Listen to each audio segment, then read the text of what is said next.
This conversation is about CSU's food security pilot project. We have Savannah Hobbs with us today. She is representing the Agricultural Research, Development, and Education Center, also known as ARDEC at CSU. And she's going to give us content about how fruits and vegetables make their way over to our Rams Against Hunger mobile food pantry, but give us a lot of juicy content related to all the cool things about this pilot project as well. She has a little bit of a video to share, and Savannah, go for it. I'm super excited to get to talk to you all today about the ARDEC-South Food Security Project. I see a bunch of people from the Slice office. I see Michael Butram. So some of you already have heard about this project. I'm just going to give a brief overview of what the project is. As Sarah mentioned, I have just a little tour of the plot of land that we've been working on. I will preface with I am not a good video editor, and so I'll apologize ahead of time for my video editing skills, but we do have a short little tour video, and then really just hoping that we could have a conversation and that this could spark a conversation about food security efforts on campus, directions we could go to move those efforts even further forward, that sort of thing. I've been really grateful to be a part of the CSU community. There are so many amazing efforts specifically tailored to food security efforts on campus, more so than any other university I've ever been a part of or attended. So I just want to start by saying the work that CSU is doing, especially with Rams Against Hunger and the mobile food pantry, and the work that Michael Butram really spearheads is absolutely fantastic. And as a graduate student who has made use of a lot of those projects, of those programs, I'm super grateful that they're in existence. I guess I want to start by saying too that this ARDEC-South Food Security Project isn't reinventing any sort of wheel.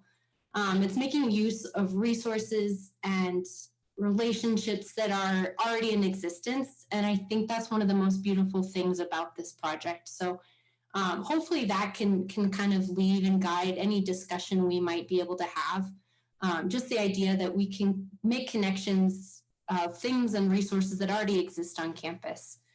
So I also want to say too that my presentation really is a lot of pictures, mostly all pictures. So just so you know what's coming ahead, mostly just pictures. But I'm going to start by just talking about what this project is, how it came to be. As I mentioned, I'm a graduate student, PhD in the Department of Food Science and Human Nutrition. I also worked really closely on the exec team for Graduate Student Council. And so I was hearing a lot of feedback from graduate students who were either unaware of the resources that were on campus for food security efforts, or just in general having concerns about where their access to food would come from for the month, and access to fresh fruit, fresh produce, fresh veggies, that sort of thing. So in that role and in that capacity, I was really hearing from graduate students specifically. And so my bias really comes towards the graduate student side of things. So if I say graduate student, I really mean every student on campus, every staff on campus that may be facing food security. I'm trying to correct my language and not just say graduate students, but really, I know Rams Against Hunger and the mobile food pantry, staff make use of the mobile food pantry, graduate students make use of the mobile food pantry, and undergraduates as well. So really it serves everybody. And so I was hearing this information from graduate students, and then William Folsom, who's the ARDEC-South manager, and ARDEC just stands for the Agricultural Research, Development, and Education Center.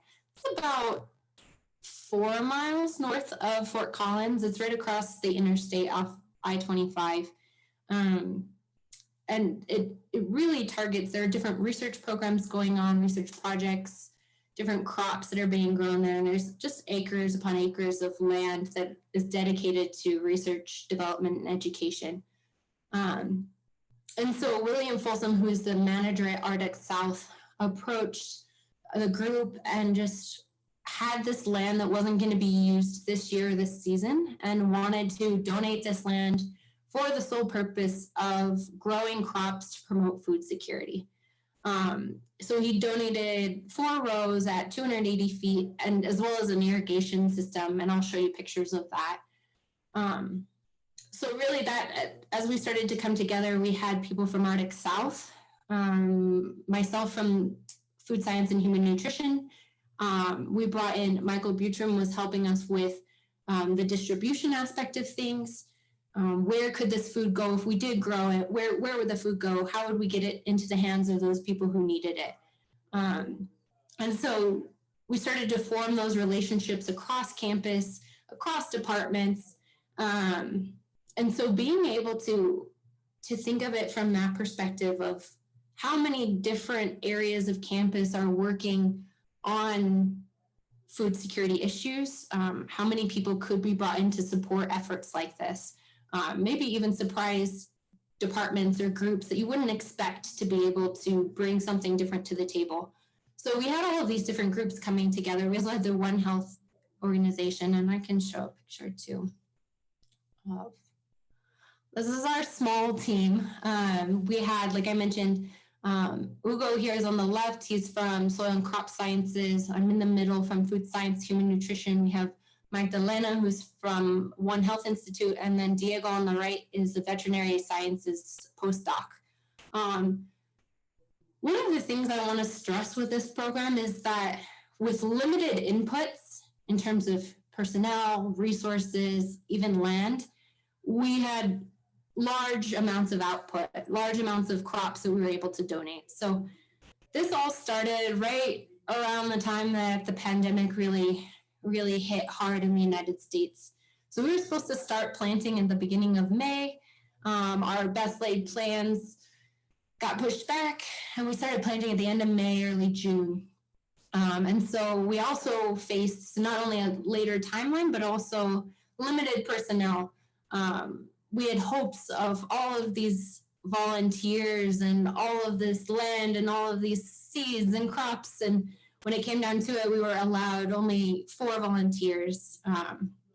And so, again, I'll talk more about this, but just the idea of a limited input can produce a lot of output and serve a lot of people. And so some of our, I'll show this again. Ugo was really our expert. He really led the charge on how do we go about planting things? How do we go about weeding and harvesting? So he started the seedlings for different types of crops. We had watermelons, peppers, cucumbers, and tomatoes at 2 flats each. Each flat here pictured had 96 wells. So that was like 700 to 800 different seedlings that Ugo was taking care of until we finally got the okay to go ahead and plant. So we have all of these different pictures of seedlings. As I mentioned, limited input. It took us 4 volunteers about 3 hours to plant all of these different crops. And just 4 rows, as well. So I think that's less than 1/10 of an acre of land. So in the grand scheme of things, really not that much land, not that many volunteers needed, not that much time needed. The longest amount of time we ever spent in one visit to ARDEC-South was this 3 hours initial planting. And this is Diego doing some hard work. These are our 4 rows. On the left, we had our watermelons. Next to that, we had our cucumbers, and then our tomatoes there, and peppers on the right. Magdalena was digging some wells for our initial planting. And I mentioned that William Folsom donated to an irrigation system, and really what that was we would flood the wells in between the rows every Wednesday to help water the plants. And so William was really gracious in helping us ensure that the plants were watered every week. So not only did we also face challenges with the pandemic and how many volunteers we could have. And we developed a whole protocol too for how to engage in a safe manner while we were out in the field. But we also had an early frost that surprised us a little bit. And so this is us trying to make sure that our crops were safe. I will say our watermelons produced really well, the cucumbers produced really well, the peppers produced very well, and then the tomatoes, we got some good tomatoes. The early September snow that came out of nowhere. But the tomatoes really got hit by this early frost. We still have some that are trying to green a little bit, but they just kind of all paused. So we got some tomatoes, but not as many as we had predicted.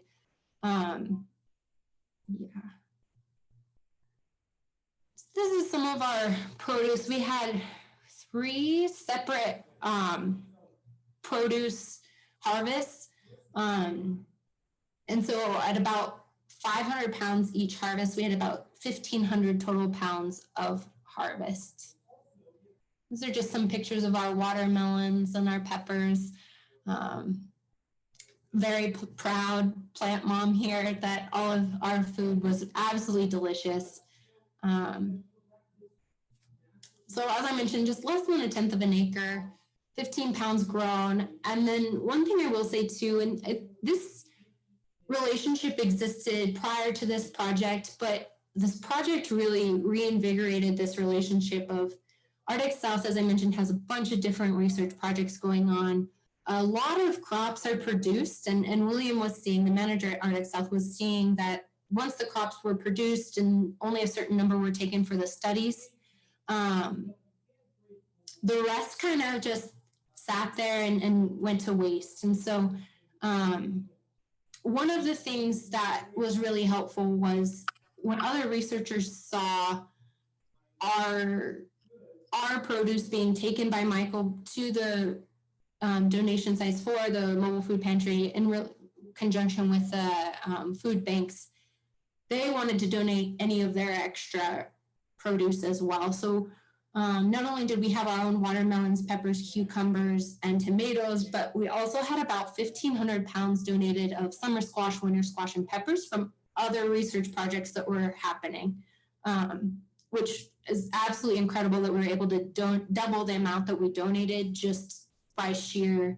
word of mouth. And again, that relationship has existed in the past of donating food from ARDEC-South, but just emphasizing that those relationships and just having a conversation with people who are seeing what you're doing can lead to even more donations and even more support of any individual who's looking to supplement their monthly food. Another thing I wanted to say too is ARDEC-South is really dedicated to education, and this effort, this project, provided an opportunity for graduate students like myself to experience planting, growing, and harvesting, and the amount of care and effort that needs to take place in order to produce food like this, but also provided experience in how to secure donations and make sure that food is going from point A to point B and getting to the populations that you're hoping to serve.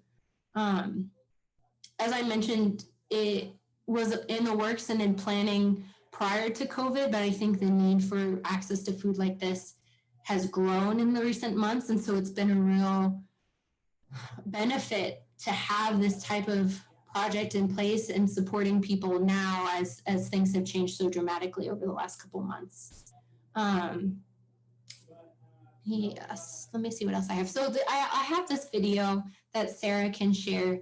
I will say one other thing is that this is a pilot project, and so we're hoping to write up our findings, write up a report on what went well, what we would have changed if we could have changed anything, to support the scalability of it in coming years. William was saying that there's always land at ARDEC-South that maybe isn't being used in a season, and so there's possibility and potential for this project to be scaled up, especially when there aren't restrictions on how many volunteers can be in a field at a time. And so we're really excited to kind of see where this goes and try and make it a sustainable project and program because it does unite so many different departments and offices across campus, I think it has the strength to really be a lasting effort, and support existing programs that are already in place, and support graduate students or any type of student, any staff, anybody interested in learning about agriculture science, in addition to providing food for multiple people. So Sarah, I can stop my share if you want to share the video.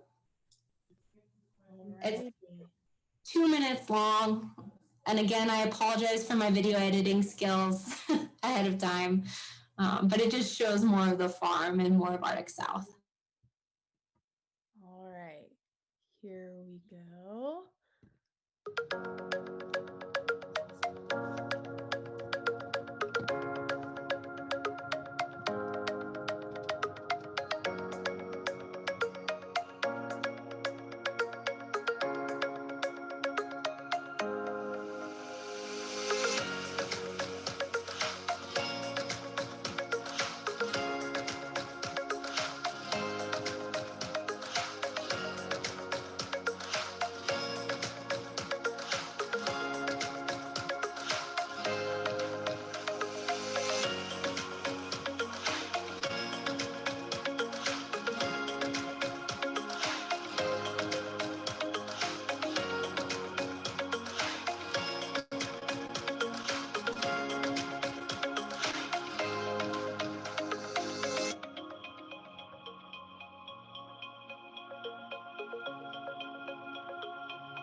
Oh, well, stop sharing my screen.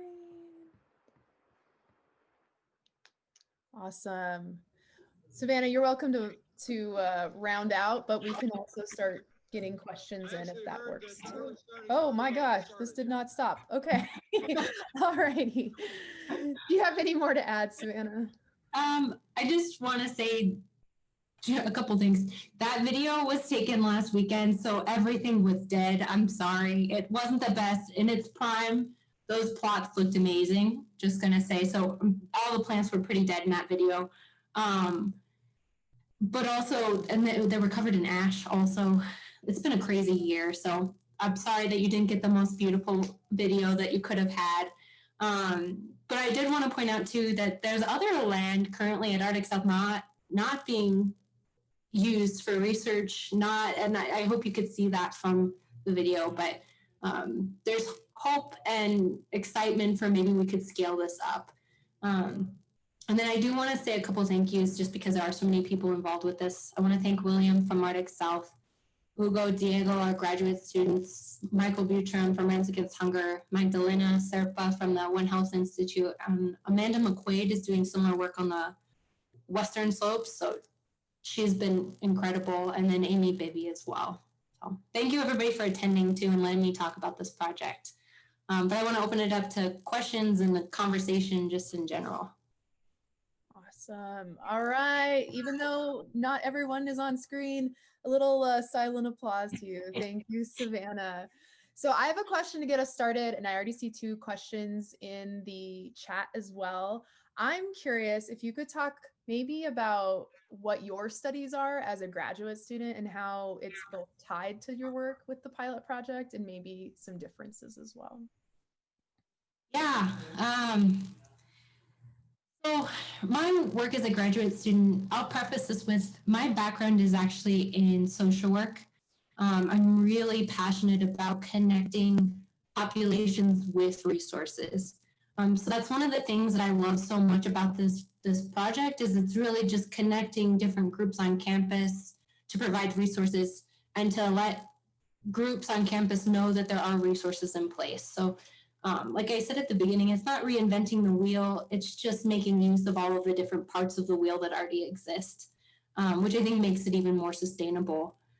My research really entails, I work a lot with moms of preschool students to promote healthy eating behaviors, stress management behaviors, healthy eating, and physical activity behaviors. So my focus a lot is on stress and stress management within families and how that relates to health behaviors. And I think being able to provide resources to meet the needs of populations can reduce some of that stress. So my work is a little bit different than this project, but this project just kind of combines all of my interests and all of my backgrounds and my excitement to connect populations with resources and get to network with different people across campus. So I've been really grateful to be a part of it, and I've learned a lot professionally that I think will really benefit me wherever I end up. So hopefully that answered that question. Yeah. You got to ask a graduate student what they're studying because you'll light up as you kind of You know, I get all excited. Okay, this one is similar, I think, with what you were saying at the end. It comes from Caitlin, one of our participants. How do you think having an interdisciplinary approach and having people from multiple backgrounds has helped this project out? It's the biggest strength of this project. And the most special thing about this project, I think, the thing that sets it apart. Whenever we reached a point where we didn't know how to move forward, and I should have said this earlier, but this has been really graduate student driven, which is unique and beautiful. But we really, as graduate students who will move on someday, hopefully, we wanted to make sure that this was sustainable, that it was grounded in CSU and the different teams that exist at CSU instead of just being tied to a graduate student who could disappear when they finally graduate. So having this interdisciplinary approach meant that whenever we reached a point where we didn't know how to move forward, we had an expert who could bring in their expertise and show us where to go next, and who could support the lasting efforts of that part of the project so that it could be sustainable, so it could stay beyond any graduate student. So for example, Ugo is an expert in soil and crop management. He's a PhD student, hopefully graduating this year. And he brought a lot of expertise in how to actually plant, how to grow, how to weed, how to fertilize, when we should be doing these things, when we should be harvesting. And without him, this project would not have been possible. Without William donating this land, the project would not have been possible. Without Michael showing us how we could bring this food from the farm to the population that we were hoping to serve, this project would not have been possible. So at any one step of the project, if we didn't have this interdisciplinary approach or this team, it wouldn't have worked. Which, as I mentioned, it makes it strong and it makes it lasting. So this is a pilot. We're hoping to scale up next year. I think that interdisciplinary approach is the way that it's going to be lasting. Awesome. Thanks, Savannah. Okay, this one I think is, oh, I hear some radio feedback on my side. Okay, I'll just keep going. I think this question from Amanda, one of the other attendees, is critical in a lot of ways. That it sounds like you do tend to rely a lot on volunteers, but obviously because of COVID, you've had to adjust your processes or you've got by far less. Could you talk about is there a vision for volunteers in the future, even in like the more immediate period of time? We know we're going into winter and agriculture changes and shifts at that time, but maybe in the spring, even summer next year. Yeah, that's a great question. And it ties into that lasting scalability I was getting into with the last question. As we hope to expand and grow this project, we'll need more volunteers. And ideally, more volunteers would have been lovely this year as well, this season. We started with the idea that it would be we would draw mostly from graduate students who wanted to learn these skills, who wanted to find a way to give back after making use of a lot of the resources on campus. That's one major driving point that I heard. We did end up this year reaching out to a lot of graduate students to see if they'd be interested in volunteering, and then had to let them down and say, I'm sorry, we can't actually have any more volunteers in the field. But a lot of people wanted to give back to the resources that they have been using and making use of as graduate students, like the mobile food pantry, like Rams Against Hunger. And so seeing that desire in volunteers to give back to programs that have really benefited them was really strengthening and eye-opening, that there's not just a desire to take and use the resources that are available, but also to promote and further these resources that are available. So we saw a lot of students that wanted to learn and grow in those skills, but also that wanted to give back. And I think as we move forward, drawing upon those students that are interested in that and expanding it to staff that want to give back or promote these food security efforts on campus, and growing that volunteer pool is a really important next step in ensuring that this program is in place again next spring. We'll have to start conversations about when to start planting, probably within the next couple months. It's a whole year process and a whole year. It just takes a year to plan and process and make sure that you have everything in place that you need. And so we'll have to start looking at volunteer needs and what we can actually do next year. Awesome. Well, sign me up. I'd like to volunteer, even though I never got my master's in anything related to what you all are doing. We'll take you. All right. The next question we have is from Heather. She shared, is there plans for different food products in the future if there's more land available? And maybe you can also talk about why you chose those initial crops from the beginning as well. Yeah. So Amanda McQuaid, as I mentioned, she's doing incredible work out on the Western Slopes, and she is an expert in this field, and encouraged us, as this is a pilot project, encouraged us really to focus in on produce that are big sellers, that are good sellers. She mentioned that sometimes people are less interested in picking up kale from a food distribution site as they are a watermelon. And that to avoid and minimize food waste, it might be good to start with produce and crops that are more popular. So we started with crops that, you can use them for a number of different recipes that tend to be more popular. And we started there with those 4 just as a pilot to see, can we grow these? Will people take them? Do they like them?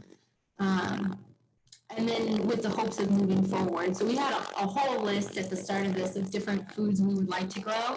And because this is a pilot, we decided to start with those 4.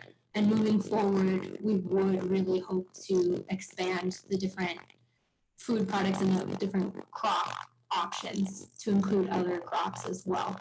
Because it has been a success this year, and then using that data and that information, that feedback, we would like to expand on the crops that we have.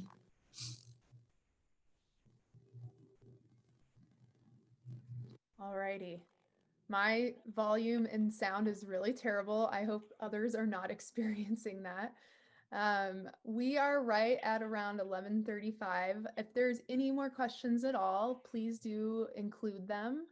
I have one final question though, and then we're gonna wrap up with some specifics around Cans Around the Oval and the remaining CANversations. So with Cans Around the Oval 2020, because of COVID, we really had to adjust our operations and be even more creative and even more collaborative and be even more conscious in our efforts. And so I'm curious, based off of either that creativity, collaboration, or consciousness, maybe like what's a highlight or a story you can briefly share that you've seen one of those three things come out within your pilot project? So in what ways has creativity just been off the charts and just so cool, or that collaboration or consciousness? That's a fun question. We had a lot of great stories just over the summer. Being able to be outside and be on this farm was really, really huge and really beneficial. I'll say that, and I said this already, but the collaborative efforts, bringing all of these different groups from campus, working with Rams Against Hunger to find a donation site and find a way to donate this food. I can't emphasize enough, if we had just started and grown all of this food and then harvested it and not had a plan for how to distribute, or not had that working relationship with Rams Against Hunger, it wouldn't have worked. We would have just been sitting out in ARDEC-South with a bunch of watermelons, and nothing. It wouldn't have gotten to the population that we wanted it to get to. And so I think that collaborative effort was a really key point in this program, and a driving force in this project. Awesome. And I would Mike, just go for briefly it. step in to say, we're so incredibly grateful to have this. It's such a clear demonstration of how we can be sustainable, how we can self-sustain as a community. And it's that adage, come to life, Rams taking care of Rams. So we're really proud to be able to pull your produce in and distribute it among our community. I think it's just a really cool program. Thanks, Savannah, for really getting this off the ground and reaching out and pulling out everybody together and making it happen. Thank you, Mike, really. And thanks for being here today. I'm excited to see how we can keep this growing. Yeah, me too. Me too. Awesome. Yeah, giant thank you to Savannah and to the whole pilot project, and for joining us for the first CANversation around food, since we can't actually be around the Oval this year.